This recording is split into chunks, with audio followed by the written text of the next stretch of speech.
If you've been taking metformin for a while, there's a question that might literally be keeping you up at night. You know, a burning, tingling kind of question, right down in your feet. And it all comes down to one really important thought. Is this nerve stuff just part of the deal with diabetes, something you just have to live with? Or could it be something else completely? Something you can actually fix that's linked to the very medicine you take every day? It's a scary question for sure, but it's one you absolutely have to ask.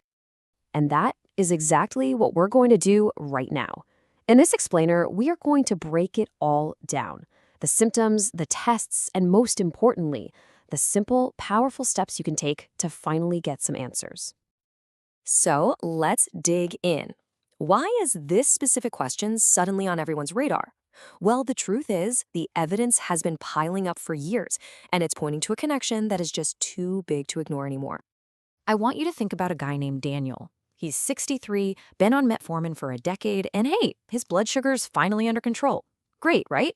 But every single night, his toes have this constant buzzing pain. His doctor just says, well, that's neuropathy. It comes with diabetes. But is it?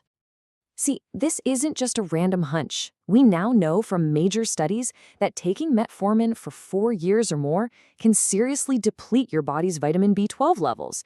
And here's the kicker. Low B12 can cause the exact same nerve symptoms we blame on diabetes. That's why the official guidelines are finally catching up and telling doctors, hey, you need to be checking B12 in these patients. Okay, so if the symptoms can be so similar, how on earth are you supposed to tell them apart? Well, you can't diagnose yourself, obviously, but there are some really distinct patterns that can give you and your doctor some major clues. This is probably the best way to picture it. Imagine your nerves are like the electrical wiring in your house. Diabetes is like a slow burn that fries the wires from the very ends, starting way down at your toes. But a B12 deficiency? That's different. It attacks not just the wire, but the protective coating around it too, and it can cause problems all over. So let's look at how that actually feels. Diabetic neuropathy is often that classic stocking pattern, right? A slow, burning feeling that inches its way up from your toes over many years. But B12 deficiency, that can bring on a totally different set of issues. Feeling unsteady on your feet, like you're walking on cotton balls. Feeling clumsy, tired, even getting that frustrating brain fog. And this quote right here just says it all, doesn't it? The weird feeling in the feet was there for years, just chalked up to diabetes. But it was the other stuff, dropping things, feeling wobbling on the stairs. That was the big red flag that something else, something different was going on. Okay, so patterns are clues, but they're not proof. To get a real answer, you need data.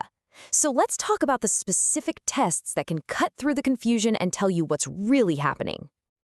And here's the question that matters to pretty much all of us. With insurance deductibles and all that, what's the smartest, most cost-effective way to get to the bottom of this? Well, the good news is the investigation starts with simple, affordable blood work. A basic B12 test is step one.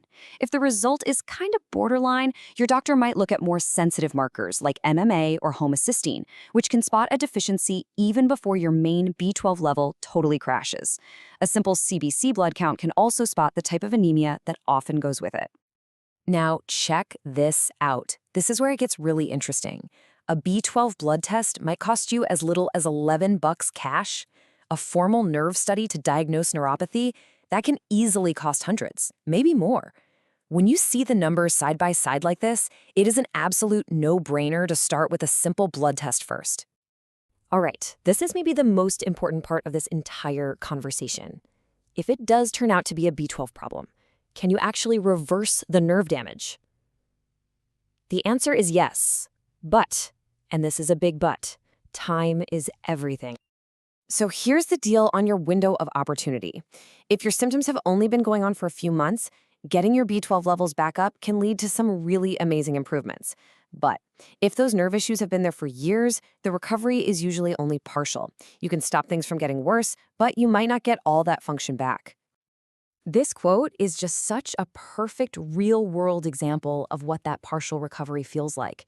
It's life-changing. The problem isn't 100% gone, but the improvement is enough to go from literally bouncing off the walls to feeling stable again. That is a massive win. So the crucial point, the main takeaway, is this. Do not wait. Don't just write off that numbness or unsteadiness as part of diabetes or just getting older. The sooner you find out if B12 is the culprit, the better your chance is to protect and maybe even heal your nerves.